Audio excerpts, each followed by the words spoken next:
26 सितंबर 1932 British India के Punjab province के एक छोटे से गांव में गुरुमुख सिंह और अमृत कौर के घर मनमोहन नाम के एक लड़के का जन्म होता है, जो आगे चलकर भारत की तकदीर बदलने वाला था। कभी लालटेन की रोशनी में पढ़ाई करने वाले मनमोहन सिंह ने कड़ी मेहनत और अटूट लगन से शिक्षा के शिखर को छूते हुए अपनी नॉलेज और योग्यता के बल पर कुछ ही समय में प्रोफेसर से लेकर आरबीआई के गवर्नर के पद तक का सफर तय कर लिया। लेकिन ये तो बस उनके सफर की शुरुआत थी। अभी तो उन्हें ऐसे कारनामे करने थे जो भारत की दशा और दिशा दोनों को बदल देने वाले थे। जब 1990 का दशक शुरू हुआ, तब भारत अपने सबसे बड़े इकोनॉमिक क्राइसिस से जूझ रहा था। फॉरेन रिजर्व्स लगभग खाली थे और भारत के पास केवल 3 हफ्ते का इंपोर्ट करने का पैसा बचा था। भारत सर से लेकर पांव तक कर्ज में डूबा हुआ था। लेकिन अभी भारत को और भी कर्ज की जरूरत थी, जो उसे देने के लिए कोई तैयार नहीं था। देश का सोना तक गिरवी रख दिया गया, लेकिन परेशानी जस की तस बनी रही। देश की चरमराती अर्थव्यवस्था के बीच राजनीतिक उथल पुथल भी चरम पर थी। एक साल के अंदर 3 प्रधानमंत्री बदले जा चुके थे और ऐसे में राजीव गांधी की हत्या के बाद भारत में इकोनॉमिक क्राइसिस के साथ साथ पॉलिटिकल क्राइसिस भी शुरू हो गए। इस संकट की घड़ी के बीच पीवी नरसिम्हा राव की सरकार बनती है और देश की डूबती इकोनॉमी को बचाने का काम डॉक्टर मनमोहन सिंह को सौंपा जाता है। Doctor Manmohan Singh finance minister बनते ही ऐसे इकोनॉमिक रिफॉर्म्स लाते हैं जो लिबरलाइजेशन, प्राइवेटाइजेशन और ग्लोबलाइजेशन के जरिए भारत की तस्वीर बदल कर रख देते हैं। मनमोहन सिंह ने अपनी शानदार रणनीति से न केवल देश की इकोनॉमी को दलदल से निकाला, बल्कि उनके इकोनॉमिक रिफॉर्म्स के बलबूते पर ही कभी बैंकरप्ट होने वाला भारत आज वर्ल्ड की 5th लार्जेस्ट इकोनॉमी है। तो आइए जानते हैं कि आखिर ये करिश्मा हुआ कैसे। आखिर डॉक्टर मनमोहन सिंह ने फाइनेंस मिनिस्टर से लेकर प्राइम मिनिस्टर के पद पर होते हुए देश को कौन से ऐसे योगदान दिए जिन्हें कोई भी भारतीय कभी नहीं भुला सकेगा। उनकी शख्सियत में आखिर ऐसा क्या खास था कि 26 दिसंबर 2024 को जब उन्होंने दुनिया को अलविदा कहा, तो सबके दिल से एक ही बात निकली कि जमाना कर ना सका उसके कद का अंदाजा। वो आसमान था मगर सिर झुका कर चलता था। 1991, a year that changed India forever. The year when a silent economist, Dr. Manmohan Singh, stepped into the limelight. He not only witnessed but also shaped India's transformation. We shall pay any price, bear any burden, make any sacrifice to realize those dreams. India is on the move again. We shall make the future happen. कभी सोने की चिड़िया कहे जाने वाले भारत को अंग्रेजों ने अपने 200 साल के राज में इस कदर लूटा कि साल 1947 में देश अंग्रेजों की गुलामी से तो आजाद हो गया, लेकिन आर्थिक आजादी के लिए उसे एक लंबा सफर तय करना पड़ा। आजादी के बाद इंडियन लीडर्स एक एक कदम संभल कर रख रहे थे। वो नहीं चाहते थे कि जिस तरह विदेश से आई ईस्ट इंडिया कंपनी ने व्यापार के बहाने देश को गुलाम बना दिया था, उसी तरह फिर से कोई विदेशी कंपनी देश की ये दशा कर दे। इसलिए फॉरेन इन्वेस्टमेंट्स को मेजरली अवॉइड किया जा रहा था। ऐसे में सरकार अलग अलग सेक्टर्स में इंडस्ट्रीज खोलकर देश की इकोनॉमी को पटरी पर लाने की कोशिश कर रही थी। इसी सिलसिले में मार्च 1950 में प्लानिंग कमीशन बना, जिससे देश में 5 ईयर प्लान्स की शुरुआत हुई। इन प्लान्स का फोकस इंडस्ट्रियलाइजेशन को इंक्रीज करने, इम्पोर्ट्स पर डिपेंडेंसी घटाने और सेल्फ सफिशिएंसी बढ़ाने पर था। शुरुआती प्लान्स में infrastructure development, large scale irrigation, agriculture और हेवी इंडस्ट्रीज को प्रमोट किया गया। तब भारत की इकोनॉमी में मेजरली गवर्नमेंट कंपनीज का ही कंट्रीब्यूशन था। Banks, financial institutions, rail roads, minerals, iron and steel industries, aircraft, manufacturing, ship building और टेलीफोन एंड टेलीग्राफ इक्विपमेंट समेत ऑलमोस्ट हर एक क्षेत्र में गवर्नमेंट की मोनोपोली थी। साल 1956 में इंडस्ट्रियल पॉलिसी रेजोल्यूशन में चेंजेस कर इसे और भी एक्सटेंड कर दिया गया। ऐसे में प्राइवेट कंपनीज बेहद कम थी और केवल गिने चुने बिजनेसमैन और इंडस्ट्रियलिस्ट ही देश की अर्थव्यवस्था में कोई योगदान दे पा रहे थे। सरकार भी उस समय प्राइवेट प्लेयर्स को दबाने में लगी हुई थी। जहां केवल पब्लिक सेक्टर को ही इम्पोर्टेंस दी जा रही थी, तो वही कोई प्राइवेट कंपनी बहुत ज्यादा ग्रो ना कर जाए, इसलिए स्ट्रिक्ट रूल्स एंड रेगुलेशन से एंटरप्रेन्योर्स के लिए कंपनीज खोलना मुश्किल कर दिया गया था। किसी को भी कोई कंपनी खोलने के लिए लाइसेंस चाहिए होता था, जिसे पाना बेहद मुश्किल था। लाइसेंस पाने के क्रम में बहुत सारा पेपर वर्क और करप्शन शामिल होता था। इस सिस्टम को लाइसेंस राज के नाम से जाना जाता था, जिसमें हर छोटे से छोटे काम के लिए गवर्नमेंट से परमिशन लेनी पड़ती थी। किसी कंपनी को नया प्रोडक्ट बनाना हो या प्रोडक्शन कैपेसिटी बढ़ानी हो, सरकार से ही अनुमति लेनी पड़ती थी। बिना सरकार की इजाजत के ना तो कंपनी बंद की जा सकती थी और न ही कर्मचारियों की संख्या को कम किया जा सकता था। यानी भारत की इस बंद अर्थव्यवस्था में गवर्नमेंट ही सब कुछ तय करती थी। समय इम्पोर्ट्स पर भी कड़ी पाबंदियां थी। जहां सरकार ने कुछ प्रोडक्ट्स पर पूरी तरह से रोक लगा दी थी, तो वही बाकी इम्पोर्ट्स पर हाई टैरिफ्स लगाए हुए थे। जैसे कि 1960 में कार्स पर 125% का इम्पोर्ट टैरिफ था। सरकार की ऐसी सभी पॉलिसीज की वजह से इंडियन मार्केट में कंपटीशन कम हो गया और एफिशिएंसी भी घटने लगी। ये सिस्टम बिजनेस ग्रोथ और इनोवेशंस में एक बड़ा रोड़ा डाल रहा था। ऐसे समय में पंजाब के अमृतसर में मनमोहन सिंह बड़े हो रहे थे, जो इस बात से अनजान लगन से अपनी पढ़ाई में लगे हुए थे कि आगे चलकर वो देश की अर्थव्यवस्था को सही रास्ते पर लाकर देश को कामयाबी के नए मुकाम पर पहुंचाने वाले हैं।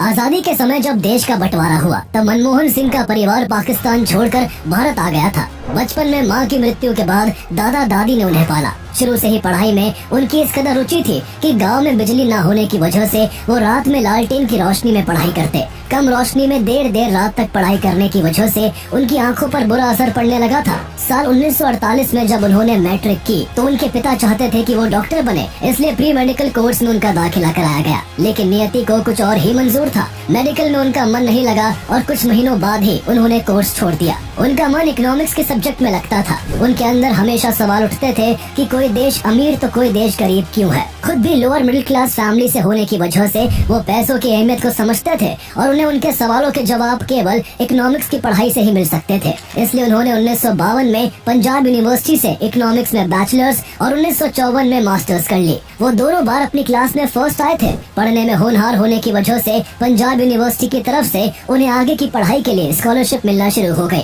उनकी पढ़ाई की लगन 1957 में उन्हें पंजाब से इंग्लैंड ले गई, जहाँ की यूनिवर्सिटी ऑफ कैम्ब्रिज से उन्होंने इकोनॉमिक्स में फर्स्ट क्लास ऑनर्स डिग्री हासिल की। वहाँ वो Nicholas Kaldor, John Robinson and Amartya Sen जैसे इकोनॉमिस्ट से काफी प्रभावित हुए। फर्स्ट क्लास ऑनर्स डिग्री के बाद वो भारत लौटे और पंजाब यूनिवर्सिटी में इकोनॉमिक्स के सीनियर लेक्चरर बन गए। इसी दौरान 1958 में गुरु शरण कौर से उनकी शादी हुई, जिनसे बाद में उनकी 3 बेटियां हुई। इतनी पढ़ाई कर लेने और पंजाब यूनिवर्सिटी में इकोनॉमिक्स के लेक्चरर बन जाने के बाद भी मनमोहन सिंह आगे और स्टडी करना चाहते थे। वो इकोनॉमिक्स की हर एक बारीकी को जानकर इस फील्ड में महारत हासिल करना चाहते थे, जो आगे चलकर देश के बहुत काम आने वाली थी। इसके लिए वो 1960 में ऑक्सफोर्ड यूनिवर्सिटी गए, जहाँ के न्यूफील्ड कॉलेज से 1962 में उन्होंने इकोनॉमिक्स में डी.फिल की डिग्री हासिल की। ऑक्सफोर्ड में पढ़ाई के दौरान उन्हें इकोनॉमिक पॉलिसीज और थ्योरीज को इंटरनेशनल पर्सपेक्टिव से समझने का मौका मिला। इसके बाद वो वापस भारत लौटे और पहले पंजाब यूनिवर्सिटी और फिर दिल्ली स्कूल ऑफ इकोनॉमिक्स में प्रोफेसर बन गए। इस बीच उन्होंने एक book India's export trends and prospects of self sustain growth लिखी, जो 1964 में क्लैरेंडन प्रेस से पब्लिश हुई।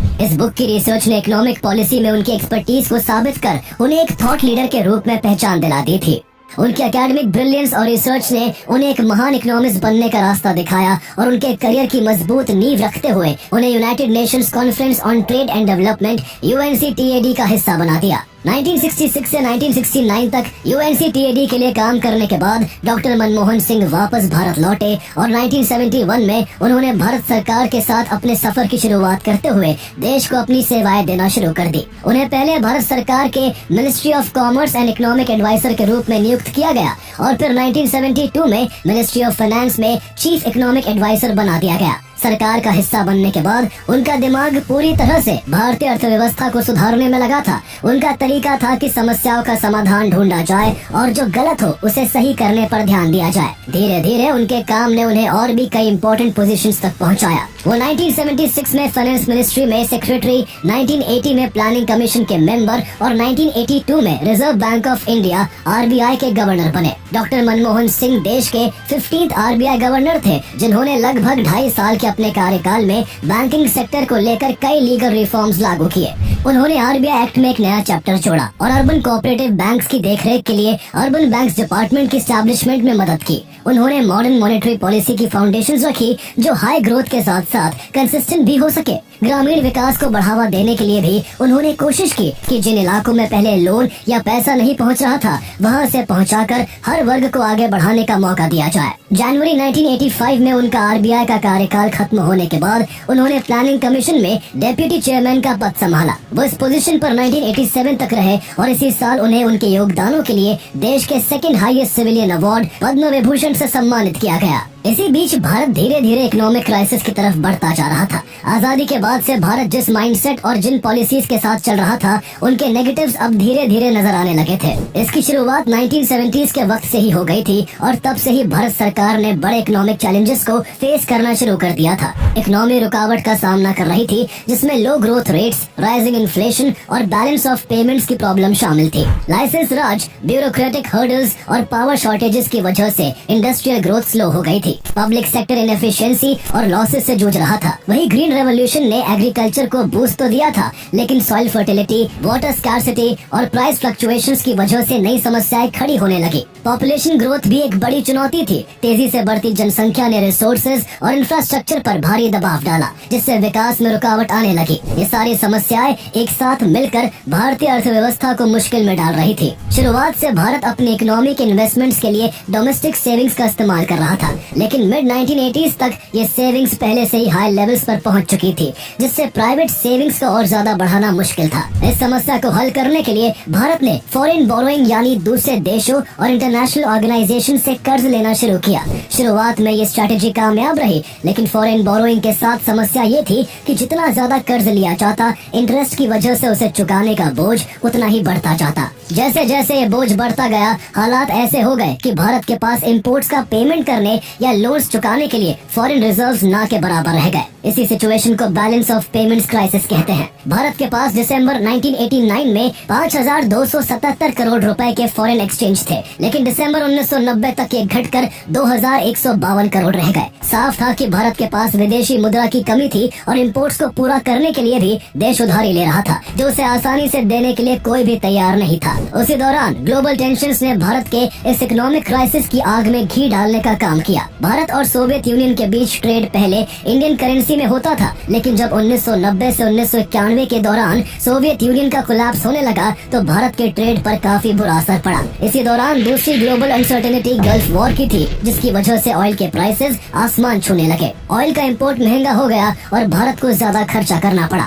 युद्ध से पहले भारत तेल के इम्पोर्ट पर हर महीने 500 करोड़ खर्च कर रहा था लेकिन युद्ध शुरू होने के बाद भारत को हर महीने 1200 करोड़ रुपए खर्च करने पड़ रहे थे। भारत के बड़े ट्रेडिंग पार्टनर्स जैसे कि यूएसए की इकोनॉमी में आई मंदी ने भी भारत के एक्सपोर्ट्स पर असर डाला जिससे भारत की स्थिति और बिगड़ गई। जहां देश इकोनॉमिक क्राइसिस से जूझ रहा था तो वहीं राजनीतिक उथल पुथल भी अपने चरम पर थी। दिसंबर 1989 से जून 1991 तक इस 1.5 साल के दौरान 4 प्रधानमंत्री बदले जा चुके थे। दिसंबर 1989 में राजीव गांधी के बाद वीपी सिंह की सरकार बनी थी जो पूरे 1 साल भी नहीं टिक सकी और नवंबर 1990 में वीपी सिंह के बाद चंद्रशेखर ने प्रधानमंत्री का पद संभाला। तब यशवंत सिन्हा फाइनेंस मिनिस्टर बने जिन्होंने भारत की फॉरेन एक्सचेंज की स्थिति को देखा तो उनके होश उड़ गए। सिचुएशन बेहद खराब थी। जनवरी 1991 में भारत के पास केवल 1.2 बिलियन डॉलर्स का फॉरेन एक्सचेंज रिजर्व था जो जून तक आधा हो गया जिसका मतलब था कि इंडिया लगभग 3 हफ्ते के इम्पोर्ट्स को ही कवर कर सकता था।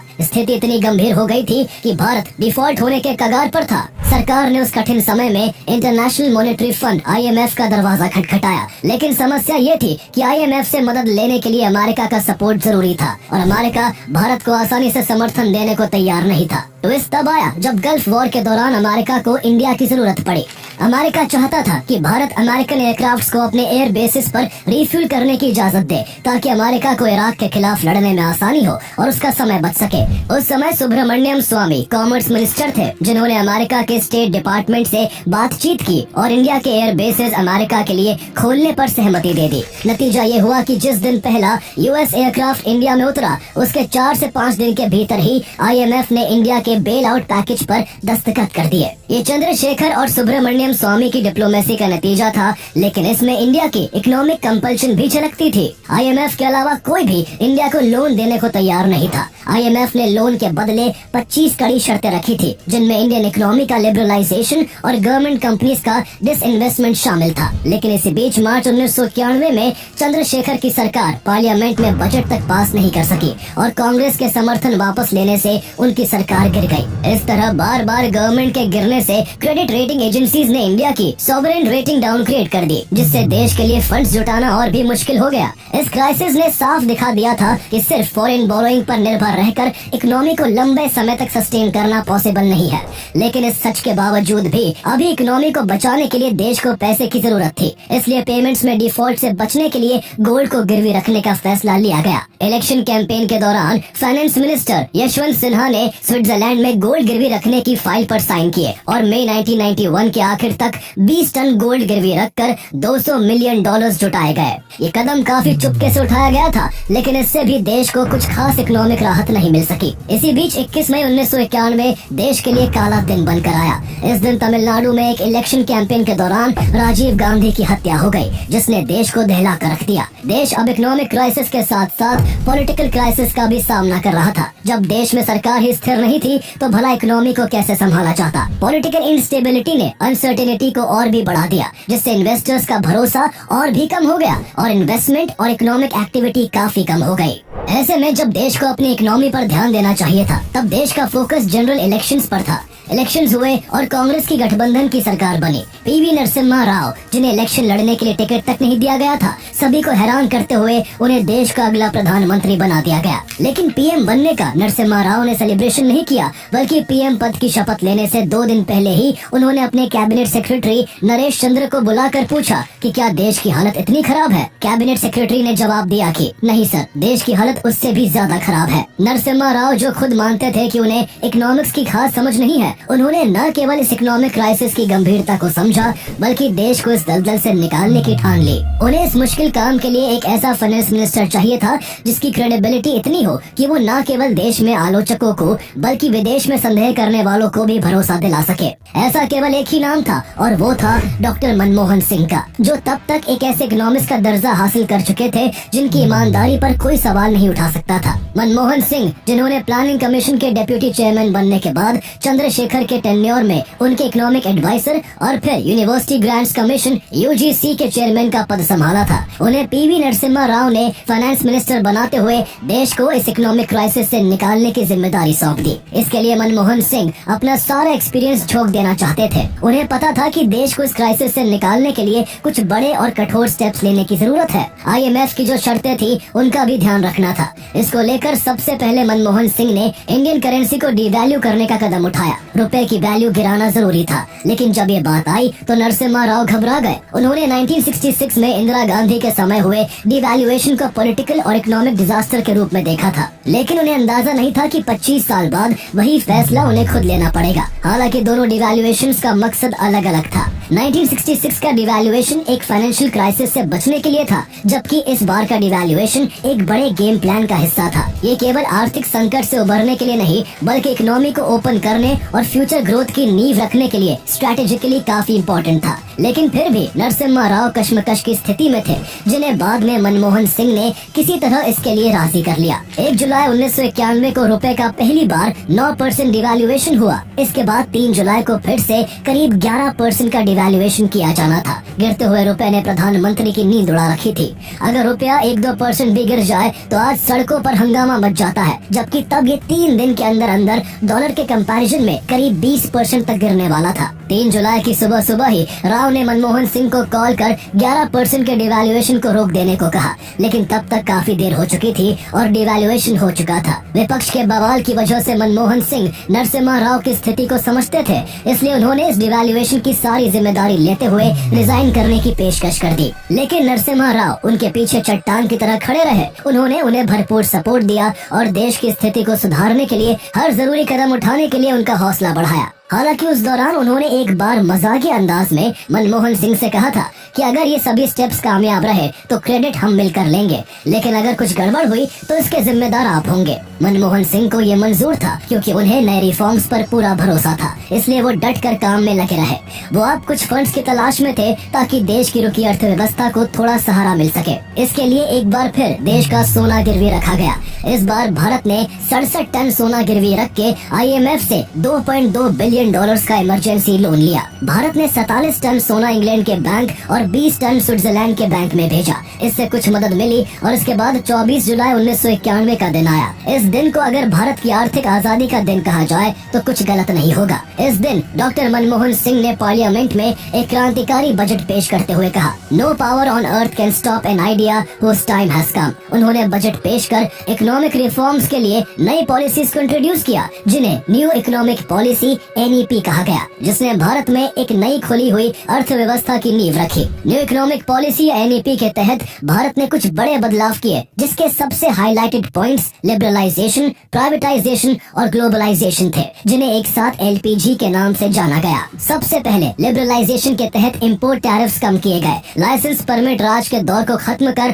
कंपनियों को कई तरह के रेस्ट्रिक्शन से आजाद किया गया ताकि ज्यादा कंपटीशन हो सके और एफिशिएंसी बढ़ सके। फिर प्राइवेटाइजेशन में पब्लिक सेक्टर की कंपनियों में हिस्सेदारी कम की गई और प्राइवेट सेक्टर को बढ़ावा दिया गया। ग्लोबलाइजेशन के तहत भारत ने अपनी इकोनॉमी को फॉरेन इन्वेस्टमेंट और व्यापार के लिए खोल दिया। इसके अलावा फिस्कल और मॉनेटरी रिफॉर्म्स किए गए, जिसमें टैक्स सिस्टम को आसान किया गया, फिस्कल डेफिसिट को कम किया गया और इन्फ्लेशन को कंट्रोल करने के लिए मॉनेटरी पॉलिसी में बदलाव किए गए। इन सभी बदलावों का उद्देश्य भारत में बिजनेस फ्रेंडली एनवायरनमेंट बनाना, फॉरेन इन्वेस्टमेंट्स को आकर्षित करना और एक्सपोर्ट्स को बढ़ाना था। लेकिन इतने बड़े बदलावों को लेकर सरकार को काफी आलोचनाओं का भी सामना करना पड़ा। विपक्ष ने उन्हें जमकर घेरा और ये तक कहा गया कि सरकार देश को बेचने पर तुली हुई है। लेकिन अगर भविष्य देखने की किसी में क्षमता होती तो वो जान पाता कि ये बजट भारत की इकोनॉमी के लिए गेम चेंजर साबित होने वाला था। सरकार ने इकोनॉमी को कंट्रोल करने के पुराने तरीके छोड़कर मार्केट पर भरोसा करते हुए इकोनॉमी को चारों तरफ से खोल दिया था। इन रिफॉर्म्स की वजह से भारत की ग्रोथ रेट में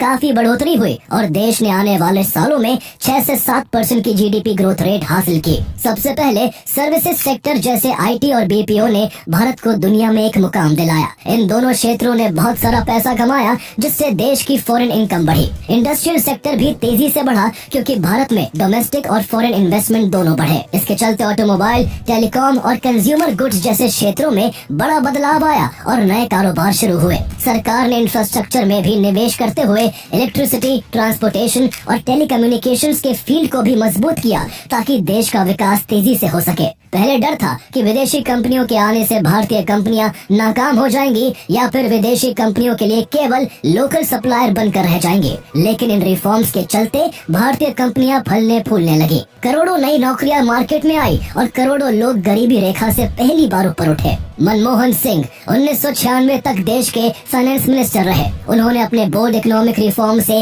इकोनॉमी को नई दिशा देकर इंडिया को ग्लोबल इकोनॉमिक पावर हाउस बनाने की नींव रख दी। उनकी पॉलिसीज इतनी कारगर थीं कि आगे की सरकारों ने भी इन्हें कंटिन्यू किया, जिस वजह से भारत न केवल इकोनॉमिक क्राइसिस के दलदल से बाहर निकला बल्कि कामयाबी के ऊंचे मुकामों को छूते हुए इतनी तरक्की की कि भारत आज दुनिया की 5वीं सबसे बड़ी इकोनॉमी है और जल्द ही दुनिया की 3rd लार्जेस्ट इकोनॉमी बनने की तरफ अग्रसर है।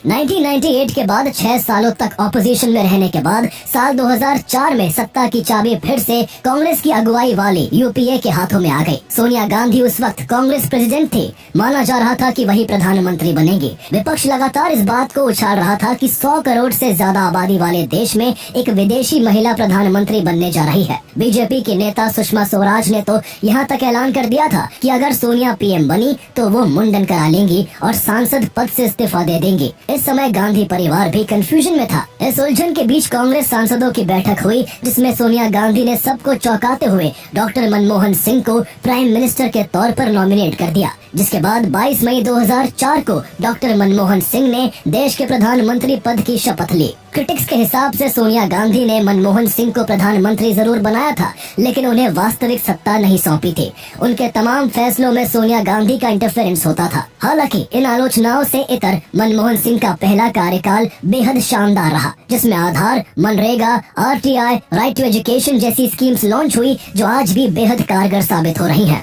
उनका पहला term Indo US civil nuclear deal को लेकर उनकी कमिटमेंट के लिए भी याद किया जाता है। 2009 में फिर से लोकसभा चुनाव हुए। यूपीए को 262 सीटें मिली और इस बार फिर से मनमोहन सिंह की ईमानदारी और उनकी मजबूत नीतियों की वजह से उन्हें ही प्रधानमंत्री बनाया गया। उन्होंने इस बार इंटरनेशनल इंस्टीट्यूशंस पर वेस्टर्न पावर्स के दबदबे को कम करने के लिए ब्रिक्स की एस्टैब्लिशमेंट में अहम भूमिका निभाई, जिसमें ब्राजील, रशिया, इंडिया, चाइना और साउथ अफ्रीका ग्लोबल मंच पर एक साथ आए। लेकिन इसके बावजूद उनका दूसरा टर्म इतना स्मूथ नहीं रहा। उनकी सरकार को काफी घोटालों के इल्जामों से गुजरना पड़ा। 2G स्पेक्ट्रम, कॉमनवेल्थ गेम्स और कोल ब्लॉक एलोकेशन स्कैम्स जैसे बड़े करप्शन एलिगेशंस ने उनकी गवर्नमेंट की इमेज खराब कर दी। वही 26/11 जैसे टेररिस्ट अटैक के खिलाफ कोई सख्त कदम न उठाने के लिए भी उनकी सरकार को क्रिटिसिज्म झेलना पड़ा। सोनिया गांधी के हस्तक्षेप की वजह से उन्हें कभी रिमोट कंट्रोल वाले पीएम कहा गया, तो कभी उनके कम बोलने की वजह से उन्हें मनमोहन की जगह मौन मोहन कहकर उनका मजाक बनाया गया।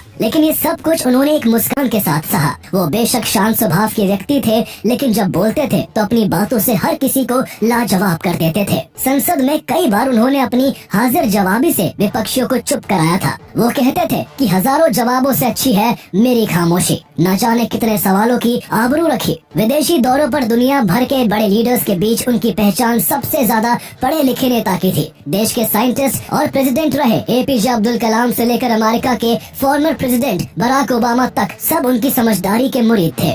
मनमोहन सिंह का करियर अवार्ड्स और ऑनर से भरा हुआ था। उन्हें Padma Vibhushan, Jawaharlal Nehru birth centenary award और finance minister of the year के लिए एशिया मनी अवार्ड और यूरो मनी अवार्ड समेत कई बड़े सम्मान दिए गए। वो 1991 से लेकर 2024 तक राज्यसभा के मेंबर रहे। जब 26 दिसंबर 2024 को उन्होंने आखिरी सांसें ली, तब देश को रह रहकर उनकी 2014 की आखिरी प्रेस कॉन्फ्रेंस याद आ रही थी, जिसमें उन्होंने कहा था, I honestly believe history will be kinder to me than the contemporary media or for that matter the opposition parties in parliament। उनका एक एक शब्द सच था और इतिहास उन्हें हमेशा उनकी विजनरी सोच, ईमानदारी, मेहनत और विनम्रता के लिए याद करेगा।